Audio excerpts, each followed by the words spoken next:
اللهم صل على محمد وعلى آل محمد كما صليت على إبراهيم وعلى آل إبراهيم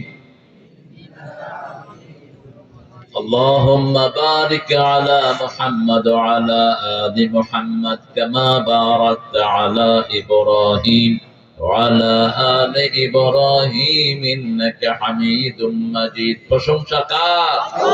আল্লাহর জন্য পড়ছি আলহামদুলিল্লাহ।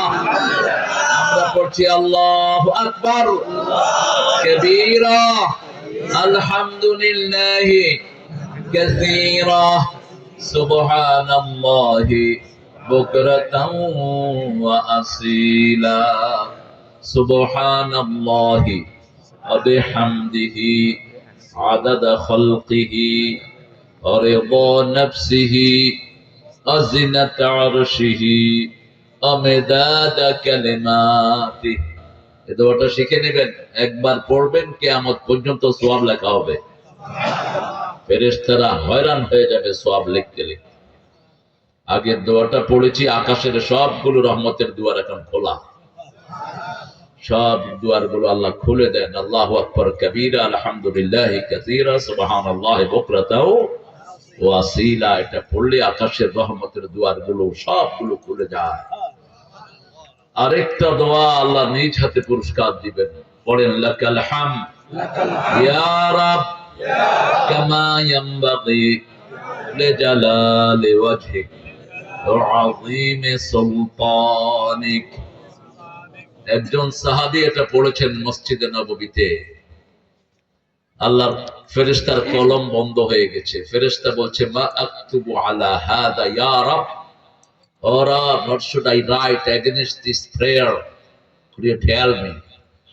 You have power, infinite power you have. What should I write it? বলছে আল্লাহ, এই লোকটা দোয়া করেছে, আপনার ক্ষমতা যত বড় আপনার প্রশংসা তত বড়। এখন আপনার ক্ষমতার কোনো শেষ নাই, আপনার সাম্রাজ্য যত বড় আপনার প্রশংসা করে দিলাম তত বড়। আপনার সাম্রাজ্যের কোনো শেষ কি লেখবো এই দোয়ার ফজিলত? আল্লাহ বললেন বান্দা যেমন বলেছে তেমন লিখে রাখো, আমি নিজ হাতে পুরস্কার দিয়ে দেব। একটা সুন্দর আয়োজন আপনারা করেছেন কানাই নগর। এই কানাইদেরকে বিদায় করতে হবে। কানাইদের সাথে আমাদের কোনো সম্পর্ক নেই, আমাদের কাছে দিনের সাথে সম্পর্ক। মানিকগঞ্জের সব কানাই, তারপরে ওই যে কি কি হিন্দুদের নাম সব। হিন্দুরা নিজেরাই তো নিজেদের কিতাব মানে না। কিতাব মানলে একটা হিন্দু মূর্তি পূজা করতো না। ওদের 7টা কিতাবের একটাতেও মূর্তি পূজার কোনো কথা নাই। আন্দাজে বানায় নিছে, মাটি দিয়ে বানায়, কতদিন পূজা করে এরপরে পানি খাওয়ায় আফিয়া দেয়। তুই 1 বছর হইয়া থাক পানি খেতে। কি পাগলামি! কে বুঝাবে এদেরকে? কিভাবে জীবনটা নষ্ট করে দিচ্ছে। আল্লাহ তাদেরকে হেদায়েতের জন্য কবুল করেন। বেগুন টিউরি কবরস্থান হাফেজিয়া মাদ্রাসা এতিমখানা, কি জায়গাতে আপনার কি করেছেন। এই কবরস্থানে যারা শুয়ে আছেন আল্লাহ তাদের সবাইকে জান্নাতুল ফেরদাউস দান করুন। আমরাও তো এই কবরে শুভ একদিন, কি বলেন? এই কবর তো ডাকে প্রত্যেকদিন 5 বার। কয়বার? 5 বার কবর বলে আমি অন্ধকার ঘর, আমি আলোহীন ঘর, আমি পোকামাকড়ের ঘর, আমি একাকী ঘর, আমি খুব নির্জন ঘর, আমার বুকে আসতে কোরআনের কিছু আলো নিয়ে আস। আমরা কোরআনের আলো নিয়ে যাব, আল্লাহ তৌফিক দান করুন। আমিন। হাফেজ ছাত্রদেরকে পাগড়ি দেওয়া হলো, এরা যতদিন কোরআন পড়বে আপনাদের আমলনামায় সওয়াব যেতে থাকবে। বিশেষ করে কিছু রেখে যাবেন, কিছু স্মৃতি আপনাদের কষ্টার্জিত পয়সা থেকে কিছু দিয়ে যাবেন এদের জন্য। তালিমি মুরব্বী আলহাজ মাওলানা দ্বীন মোহাম্মদ পীর সাহেব জায়গির আমার আগে কথা বলেছে, তো টাইটেল লাগানো না লাগানোই ভালো, আমি পছন্দ করি না। আমার নামে আল্লামাও লাগানো, এটা আমি পছন্দ করি না। মানুষ লাগায়, মানুষ জবাব দিবে। হযরত মাওলানা মোহাম্মদ নাজবুল হক, ওর নামটা শুকনা হয়ে গেল। ও খুব শুকনা নাকি? আমি খুব মোটা নাকি? ওদের সবার নাম এক টাইটেলে দিয়ে আমারটা মোটা করে দিয়েছেন। ও তো মন খারাপ করবে, আমার চেহারাও খারাপ, আমার নামটাও খারাপ হইল না। এটা যেন না। হুজুরদের সব আল্লাহর কাছে যদি একটু জায়গা পাই, এটাই তো ধন্য। দুনিয়ার এই কাগজ দিয়ে কি লাভ, ঠিক কিনা? নাজমুল ভাই খুব সুন্দর কথা বলেছেন। রাসূলের মহাব্বতের উপর একটা বুখারী হাদিস পড়ে তিনি কথা শুরু করেছেন। বাকিগুলো আমি শুনতে পারিনি মানুষের কারণে। মানুষেরা এসে আমাকে একটু ঘিরে ধরেছেন, সেই জন্য ওনার আলোচনাগুলো আল্লাহ আমাদেরকে আমল করার তৌফিক দান করুন।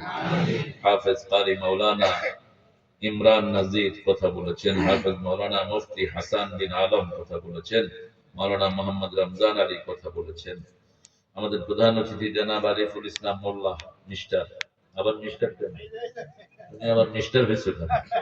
মোল্লাই তো ভালো, মোল্লা মানে জ্ঞানী। মোল্লা মানে কি? জ্ঞানী। মেলউন থেকে যারা ভরপুর থাকে, পণ্ডিত, এদেরকে বলা হয় মোল্লা। মোল্লা জীবন ছিলেন ভারতে আকবরের সভাসদে। উনি না থাকলে আকবর শয়তান শেষ করে দিত পুরা ভারতের ইসলাম। এই মোল্লা জীবন অত্যন্ত কঠিন হস্তে সেটা সামলিয়েছেন। তারপরে আরেকজন মুজাদ্দিদ আল ফিসানি ছিলেন রাহমাতুল্লাহি আলাইহি, তিনি এই শয়তানের বিরুদ্ধে জিহাদ করেছেন। মোল্লা জিউন এতটা জ্ঞানী ছিলেন, তিনাকে প্রায় সময় হিন্দুরা চাইতো হারাতে। ওনাকে জিজ্ঞেস করলেন, আচ্ছা বলেন তো মোল্লা, আপনি তো খুব জ্ঞানী, দিল্লিতে কাউয়া কত? আচ্ছা কোথায় কত কাউয়া আপনারা জানেন? কিন্তু মোল্লা দেখেন কি উত্তর দিচ্ছেন, কয় কাউয়া আছে 10,10,000টা। যদি কম হয় বেড়াইতে গেছে, আর যদি বেশি হয় বেড়াইতে আছে। এবার তুই কই নেবে? মোল্লারে কয়, এই মোল্লা, তুমি ছোট লুঙ্গি পরো মিয়া, তোমার ছোট ঢাকে, আমরা দেখো কত লম্বা ধুতি পড়ছি। মোল্লা একটু চুপ করে বলছেন, ভাই কুত্তা কে লেজ লম্বা হাইয়া বকরি কা, কুত্তার লেজ লম্বা না ছাগলের লেজ লম্বা? তো কয় কুত্তার লেজ লম্বা। কয় লম্বা লেজ দেওয়া কুত্তা থাকে ল্যাংটা, ছাগল ছোট্ট লেজ দেওয়া থাকে সতর ঢাকা। আমরা ছাগলের রাখার নবীর উম্মত, আমাদের সতর কখনো উলঙ্গ হয় না। অনেক জ্ঞানী ছিলেন তিনি। এরপরে একদিন আকবরকে বলল যে, দেখেন মোল্লার কোনো জ্ঞান টেন নাই, মোল্লারা নিয়ে আসেন, আমরা তার সাথে বহস করব। মোল্লা আসলেন, শিয়ারাই কাজ করছে। শিয়া কারা? এই যে সিরিয়াতে আমাদের ভাইদেরকে খুন করছে, কারা? এই শিয়ারা। তো তিনি আসলেন বিরাট 12 গজ পাগড়ি নিয়ে। রাসূল কিন্তু 12 গজ পাগড়ি পরতেন। কত গজ?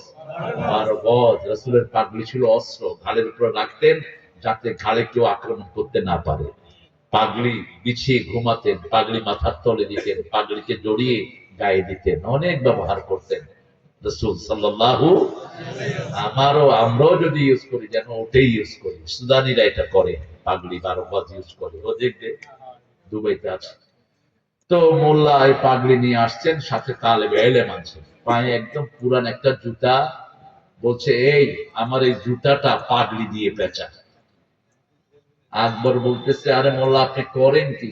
কয়, আমি কোরআন শরীফে পাইছি শিয়ারা সৌরভ।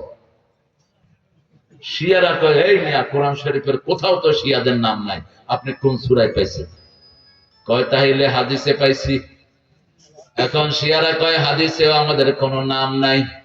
এবার মোল্লা ঘুরলো, কয় কোরআনে নাই, হাদিসে নাই, আইসো করতে ভাগ।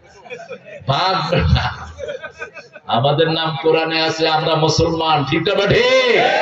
আমরা সুন্নতের অনুসরণ করি, রাসূলকে ভালোবাসি, আমাদের কথা কোরআনে আছে না নাই?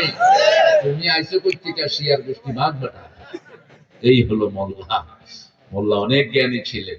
এরপরে এরা চক্রান্ত করে ইরানে ওনারে পাঠালেন। ইরানে পাঠালেন, সেখানে একটা বক্সের ভিতরে পচা জুতা দিয়ে ইরানের প্রেসিডেন্টের জন্য পাঠালেন, যে ওটা খুললেই যেন প্রেসিডেন্ট রাগে মোল্লারে হত্যা করে।